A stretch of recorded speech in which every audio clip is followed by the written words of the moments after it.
이분입니다. 이종창 광복회장님께서 대통령 초청 광복절 행사를 불참하겠다 이러셨어요. 독립기념관장이 뉴라이트고 김영석 독립기념관장은 친일 뉴라이트다. 이런 입장에서 항의 차원에서 방문을 이제 안 하겠다 이런 겁니다. 광복절 행사에 참석을 안 하겠다 이런 건데, 저는요, 이래서 제가 역사에 대해서 참 우리가 헛소리들을 하고 있다라는 얘기를 하면서 얘기를 할까 합니다. 제가 역사에서 정말 중요한 건, 저는 교역로를 제일 중요한 거다. 좌에서 오른쪽으로 넘어올 때, 그래서 제가 가끔가다 여러분들한테 얘기를 하잖아요. 저를 우파로 넘어오게 한 건 대항해 시대라는 게임이었다. 어렸을 때 썼던 대항해 시대, 그게 마음속에 박혀 있었던 게 글로벌 가치 체인이라든지 이런 대한민국, 그러니까 전 세계적인 패권 전쟁에 다시 쓰나미가 오면서 그 어린 마음에 박혀 있었던, 여기서 물건 사서 저기서 물건 팔고 어디서 독점을 하고 이랬었던 그 게임을 했었던 그게 갑자기 벼락같이 오면서 역사의 중심엔 교역로가 있는 거구나 라는 깨달음이 저를 우파로 만드는데 정말 큰 역할을 했다라는 얘기를 제가 여러분들한테 몇 번 해드린 적이 있어요. 이거 여러분 단순하게 받아들일 문제가 아닙니다. 지금 우리의 삶과 우리의 존재를 규정하는 무엇이 역사 속 무엇이 우리를 규정했는지를 어떻게 기억하느냐의 방식이기 때문에 세계관 전쟁이기도 해요. 저는 여기서 지금 제가 이게 있나? 더 박스 책이 여기 꽂혀 있는지 모르겠는데 여기 있네요. 여러분들한테 세계관 형성, 우리가 어떻게 사는지에 대해서 한번 하는데 책 추천 한번 할게요. 자, 화면이 나갔습니다. 화면이 나갔는데 이런 책이 있어요. 더 박스라고. 더 박스라는 책이 있는데,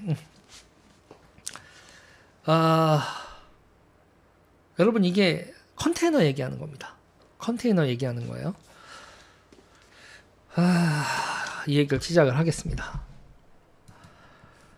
컨테이너가 1960년대가 돼서야 일반화된 거예요, 여러분. 1960년대가 돼서야 컨테이너가 일반화됐는데, 그게 아니었다면 지금의 대한민국은 교역국가로서 현재의 위치를 할 수 없었을 겁니다. 왜냐하면 컨테이너가 조입되고 완제품이 아닌 중간재들이 왔다 갔다 하는 것도 채산성이 답이 나오기 시작하거든요. 옛날에는 짐꾼들이 날라야 돼서 이렇게 크레인으로 이렇게 딱딱딱 표준화돼서 이런 식으로 나르는 건 상상도 못했었던 그런 식의 무역 규제 환경에서는 완성품만 왔다 갔다 하지 중간재가 왔다 갔다 하지 않게 되고, 그렇게 되면 대한민국의 역할, 우리가 부가가치 높은 완제품을 맡는데 니네는 중간재 맡아, 이거는 좀 들떨어진 거니까 니네한테 제조해라라는 그런 기회 자체가 대한민국에 오지 않았을 거다. 뭐 이런 얘기를 드릴게요. 교역로가 제일 중요하다. 그리고 90년대 이후에 IT 혁명이라고 하잖아요. 냉정 종식과 IT 혁명이 있었기 때문에 교역로가 확장되고, 그리고 안정화되면서 저스트 인 타임이라고 하죠. 재고를 관리하지 않고 재고를 최소화하고 주문과 생산, 판매, 유통을 수리적, 여기서 숫자가 이만큼을 했으니까 여기서 숫자가 이렇게 하고, 이런 IT를 통한 이런 수리적 합리성을 극대화할 수 있는 저스트 인 타임 생산 시스템이 되면서, 그러면서 인간의 인류의 물질적 풍요의 단계는 한 단계 올라갈 수 있었습니다. 우리가 휴대폰 교체할 때마다요, 동기화 경험하죠. 동기화. 이거 보면 옛날엔 여러분 이거 핸드폰 이렇게 해서 하나하나 다 이거 연락처가 바뀌었습니다. 뭐 합니다 하잖아요. 근데 요새는 핸드폰 바뀌면은 클라우드 서버가 있어가지고 동기화돼 있어서 핸드폰 바뀌어 있으면 연락처 자동적으로 다 그냥 업데이트 돼버리잖아요. 자, 이런 게 이제 클라우드 서비스인데 보세요. 지금 2024년 8월 8일인데 한 달 있다가 9월 10일 날 런던에서 두바이 비행기를 우리가 예약할 수 있어요. 전 세계 사람들 중에서 저는 지금 서울에 있지만 9월 10일에 런던 공항으로 갈 사람들 전 세계에 흩어져 있는 사람들이 그때 두바이행 비행기를 타는 사람 예약을 동시에 할 수 있습니다.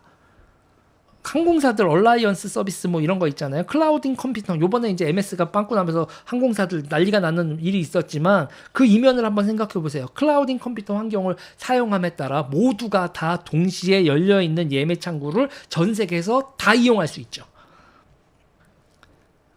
항공기를 예를 들었는데 항공기뿐인가요? 여행 갈 때 기준으로 생각해 봐요. 숙박시설 렌트카도 그렇게 작동을 하죠. 그리고 여기서 맨 처음 얘기했었던 항구의 컨테이너 생각을 해보세요.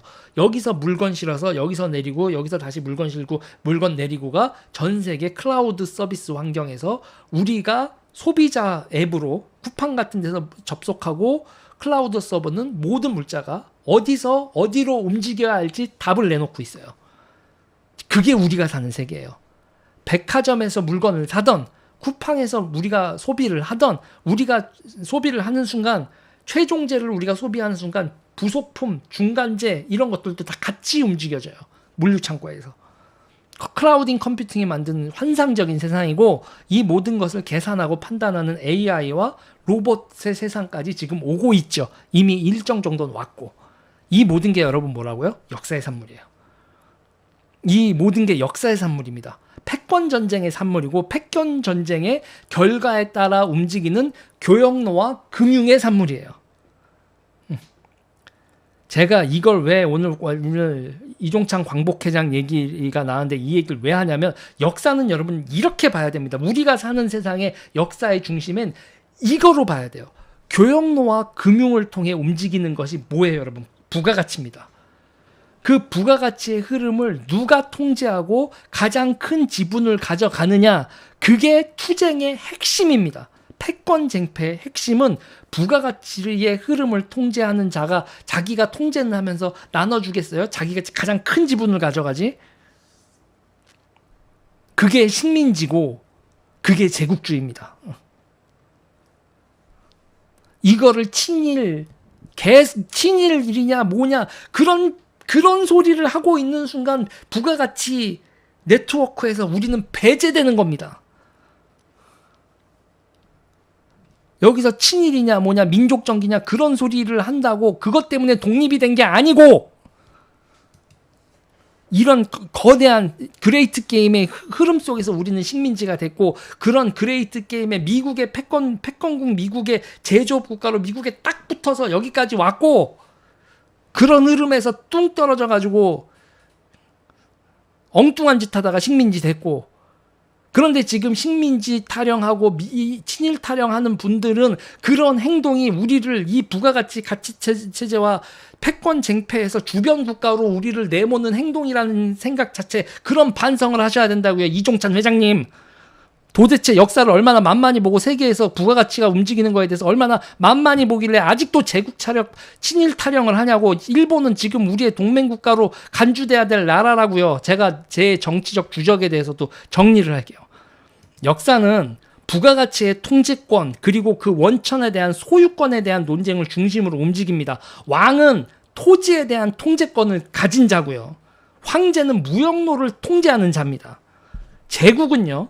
물질과 네트워크 그리고 정신적 가치 기독교가 됐던 무슬림이 됐던 유교가 됐던 불교가 됐던 정신적 가치까지 창출하며 세상을 통제하는 마스터마인드가 그게 제국이에요. 친일, 반일 이딴 개소리를 할 상황이 아니란 말이에요. 지금 이 마스터마인드에 대해서 지구상에 몇 개의 모델이 있어요. 미 제국이 주도하는 컨센서스 체계가 있고요. 공산당이 직접 통제하는 중국식 모델이 있어요. 그리고 민족의 정체성과 자기 삶의 가치를 중심에 둔 푸틴, 에르도안, 모디식 독재 모델이 있어요. 지금 친일 타령하는 분들의 모델은 미 제국이 주도하는 컨센서스 체계에 부합되지 않는 사고방식이고요. 푸틴, 에르도안, 모디가 얘기하는 그런 민족 정체성, 삶의 가치 이런 얘기를 하는 정치성인데 그렇게까지 담론이 복잡하고 가치 중심으로 제대로 돼 있는 건 말을 안 해. 그냥 반일 원툴, 일본 싫어요 원툴, 반일 종족주의 원툴인 이 인간들, 모디, 에르도안, 푸틴 이런 식의 담론을 한국에 끌어와서 방구 끼면서 반일 종족주의 얘기하는 분들, 이런 분들은 지도자 자리에서 빨리 내려와야 됩니다. 그리고 또 하나의 모델이 있는데, 미국식 컨센서스 자유민주주의 모델, 그리고 중국식 공산당이 직접 모든 걸 통제하는 모델, 그리고 민족, 정체성, 삶의 가치 중심에 두는 푸틴, 에르도안, 모디식 모델, 그리고 종교와 율법 국가를 꿈꾸는 이란과 그 하부동맹 모델, 요 정도가 물질과 정신적 가치, 네트워크를 통제하는 몇 가지 모델이에요. 저는 유재일러의 입장은, 저는 미 제국이 주도하는 컨센서스 체제, 이 체제에 대해서 적극 지지하고 그 안에서 살고 싶어하는 사람입니다. 다른 말로 얘기하면 프리 앤 오픈, 자유와 개방, 자유롭고 개방적인 자유민주주의 체제, 이거를 지지하는 사람이에요. 그리고 친일, 반일, 반일 종족주의에 빠진 저 사람들은 이 체계에 대한 기본적인 이해 자체가 안 돼 있는 사람입니다. 부가가치, 교역로에 대한 개념 자체, 부에 대한 통제 자체에 대한 개념 자체들을 이해를 못하는 부닥다리들. 저는 프리 앤 오픈 자유민주주의 체제를 지지합니다. 그리고 그 안에서 제조업 국가로, 고부가가치 제조업 국가로 자리 잡고 있는, 꽤 괜찮은 자리를 차지하고 있는 대한민국을 지향하고, 이 위치를 더 지금 현재를 유지하고 더 높은 방향으로, 부가가치의 서열에서 더 높은 방향으로 대한민국이 가는 걸 제 정치평론의 근본적인 목적으로 지향하는 사람입니다.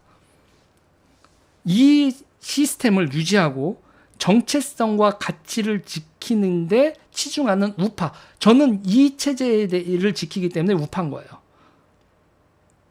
이 정체성과 가치를 침범하는 미제국 질서 안에 적도 있어요. 이 미제국 질서 안에 내부의 적을 저는 PC주의로 간주합니다. 그리고 이 제국 질서 외부의 적으로 중국을 제1의 적으로 보고 있어요. 그리고 대한민국 내부에는요, 19세기, 20세기의 계급담론, 계급투쟁적 세계관의 유물이 그 주체사상이라고 하죠. NL, 민족해방사상. 그 민족해방사상이 또 저렇게 오늘 이종찬의 저런 말을 하게 만들었고, 제국주의에 대한 반일 이런 얘기, 역사를 그런 식으로 바라보고 있는 건데, 그런 찌꺼기가 남아있는 반일 담론과 무장투쟁 담론, 헛소리, 계급투쟁적 반제국주의적 역사관을 설파하는 이들이 또 하나의 저의 정적이에요. 그래서 저의 정적, 세 카테고리 얘기를 해드릴게요. 역사의 찌꺼기인 주사파, 저의 제1번 정적이고요. 그리고 모지리처럼 PC주의에 휩쓸린 90년대 학번 서윗 개저씨들, 2번 정적이고요. 국외로는 중국과 반서방 질서, 이게 3번 주적입니다. 저의 정체성은 뭐다? 미국이 주도하는 컨센서스, 프리 앤 오픈 자유민주주의 체제, 제조업, 고부가가치 제조업 국가, 대한민국, 이게 제 정체성이고 제 역사관이고, 그리고 그거의 반대편에 있는 사람들이 제 정적인 겁니다. 그리고 제가 저하고 동맹을 맺어야 된다라고 생각하는 그 보수 분들이 정치적 각성이 없이 너무 헐렐레하고 있어서 울분울토하면서 유튜브를 하고 있는 유튜버이기도 하죠. 그리고 저는 대한민국의 보수가 길을 잃고 있다. 전혀 정치적 군대로 작동할 수 없는 헬렐레한 오합지졸로 보고 있어요. 그래서 대한민국 보수들을 정치적 군대로 조직하는 걸 지금 제 사명으로 삼고 있는 거고, 그렇습니다. 그리고 조선식 당쟁이 아니라 19세기 사회주의가 부상한 이래로 제가 진지전이란 얘기를 많이 하고, 뭐 프랑스 혁명이 됐건, 뭐 마리 앙뚜아네트 목을 잘리고, 뭐 이번에 올림픽에서 난리를 치지만, 정치가 19세기 프랑스, 18세기 후반 19세기 프랑스 혁명 전후, 미국 혁명 이후, 그 다음에 혁명의 시기인 19세기 이후 20세기까지 정치는요, 동원과 혁명, 반혁명의 기제로서 움직입니다. 정치 조직은 혁명을 추진하는 조직, 혁명을 막는 반혁명 조직, 그리고 이 혁명 조직과 반혁명 조직 두 개 다 동원을 통해서 이거를 관찰하고 그러다가 무력 투쟁까지 서로 전개하다가 내전까지 갔다가 이 혁명과 반혁명의 동원 체제를 제도화한 게 선거제도입니다. 그런데 이 혁명, 반혁명, 동원으로서의 정치 조직과 정치적 갈등에 대한 이해도가 우파 진영 자체에 거의 없어요. 그리고 이 상시적인 평시 전쟁을 수행하기 위한 실무를 해야 될 연령대가 딱 제 나이대인데 다들 자기 개인적으로 출세하는 것만 관심 있지 정치 조직과 정치적 투쟁에 대해서 트레이닝이 돼 있는 사람이 우파 진영의 거의 전멸입니다. 그래서 제가 기초 작업을 하고 가르치고 그리고 한참 동안 맥 빠져 있다가 내가 해야 되는 거면 한다 이러고 지금 이제 일을 갈고 오늘 방송 보시겠지만 파이팅 넘치죠? 피곤해 죽겠습니다. 잠도 못 자고 계속 생각하고 계속 글 쓰고 끝까지 하는 건데 지금 8.15를 앞두고 똑같이 말 같지도 않은 역사 논쟁이 벌어지고 있는데 중요한 건요. 다시 얘기하지만 교역노고요. 부가가치고 그 부가가치와 교역노에 대한 통제권을 둘러싼 패권과 정체성입니다. 패권도 교역노도 부가가치에 대한 개념도 없고 그런 거에 대한 얘기도 없이 정체성과 명분만 얘기하고 반일, 친일 이런 얘기를 하는 분들은 빨리 정치 담론판에서 빠져나가야 된다. 그런 시대가 아니다. 이 시대가. 이런 얘기를 드리면서 우리가 존경해야 돼. 독립운동가들 존경하고 존중받고 다 좋은데 다 좋은데 냉정히 봐라. 유의미한 독립운동이 우리가 뭐가 있었냐. 미국과 일본의 패권 다툼 그 후과로 일본 제국이 해체되면서 자유민주주의 체계 미국 체제로 우리는 편입됐고 그 체제에서 교역국가 중간 제조업 국가로서 그리고 이제는 중간 제조업을 넘어서 첨단 부가가치를 창출하는 국가로 도약한 그리고 그 근간을 만든 외교적 그리고 산업적 사회적 시스템을 만든 이승만 박정희한테 고마운 줄도 모르는 배은망덕한 이런 행태로는 그리고 계속 박정희하고 이승만의 고마움을 느끼지만 그거를 2024년식 GVC 시스템, 글로벌 가치체인, 밸류체인인 시스템과 중국과 미국의 패권 쟁투 사이로 업데이트 못하고 뭐가 친중인지도 모르면서 중국하고 붙어먹은 수많은 정치인들이 있는 이 한심한 대한민국 정치판과 보수판. 국민들이 각성하고 지지자들이 각성하지 않으면 정말 나라 골로 가게 생겼다. 각성해야 됩니다, 여러분. 뭐가 중요한지 다시 배워야 되고요. 이미 우리가 직장에서 먹고 살기 위해서 세상 주식 투자를 하면서 세상 어떻게 돌아가는지 다 알고 있는 겁니다. 그게 역사구나. 우리의 삶에 기반한 부가가치와 교역노, 후추를 어떻게 먹게 됐고 반도체를 어떻게 쓰게 됐고 엔비디아 반도체 왜 중국에다가 금수령이 떨어졌는지 이런 것들을 이해하는 게 진짜 역사지 반일 타령하는 게 역사가 아니다. 여러분 이 이야기도 여기까지 하겠습니다.